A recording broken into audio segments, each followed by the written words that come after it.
Here is another mass-to-mass stoichiometry problem. Mass-to-mass stoichiometry problem means that we're given grams of one chemical to start, and then we're going to try to figure out grams of another chemical to finish. So in order to do that, we've got to convert from grams of our first chemical to moles of that chemical, then moles of that chemical to moles of the other chemical, then finally from moles of the other chemical to grams of the other chemical. So you might think of it as three conversions. Another chemistry teacher I know calls it conversion equation conversion. And so what we're trying to do here is use this balanced equation to determine how much dinitrogen monoxide, laughing gas, can be created.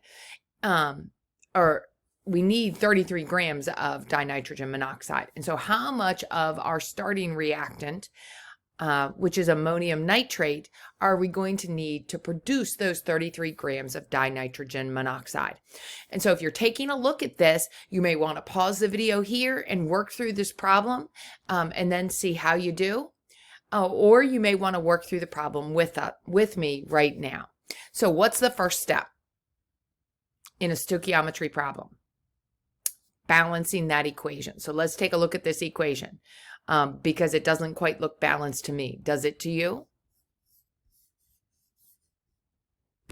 And so that's going to be the first step that I'm going to have to do, is balance that equation. And so now we've got a balanced equation. We're also going to take what we start with, those 33 grams of dinitrogen monoxide, and put that down over 1. So to convert from grams of that to moles of that, we're going to need to use, hopefully you were thinking molar mass. You are exactly right. And so there's our molar mass of dinitrogen monoxide. So now you can see on the top, I've got moles of dinitrogen monoxide. So now I can go to moles of the reactant, ammonium nitrate. So when I'm looking at my equation here, I can see from my equation that 1 mole of ammonium nitrate equals 1 mole of dinitrogen monoxide. So a 1-to-1 ratio does make that a little bit easier. And so we simply fill in that 1-to-1 ratio. And now I want to be able to figure out how many grams of ammonium nitrate. So anytime I'm going from moles to grams, what am I using? Molar mass. Notice that we've got several things here that are going to cancel out. And there is the molar mass of ammonium nitrate. You can see that our grams of dinitrogen monoxide canceled out, our moles of dinitrogen monoxide canceled out, our moles of ammonium nitrate canceled out, and we're left with grams of ammonium nitrate. So all you need to do now, go straight across the top and multiply 33 times 1 times 1 times 80.0456. And across the bottom, 1 times 44.014 times 1 times 1. And hopefully you got something like that. And then simply divide.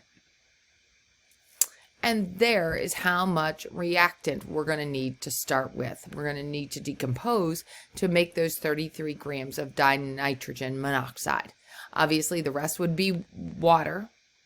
And of course, we're going to need to round that to the correct number of significant figures, 60.3. And so, again, what is that number called? That is our theoretical. All right, so if we were doing that reaction and we were working backwards and only got 45.1 grams of ammonium nitrate, that 45.1 grams would be our actual yield. And so how do we calculate the percent yield? We take our actual yield divided by our theoretical yield times 100. So pretty easy problem. And there you go, and rounded to 3 significant figures. I hope this helps you as you're working through these more complicated gram-to-gram stoichiometry problems.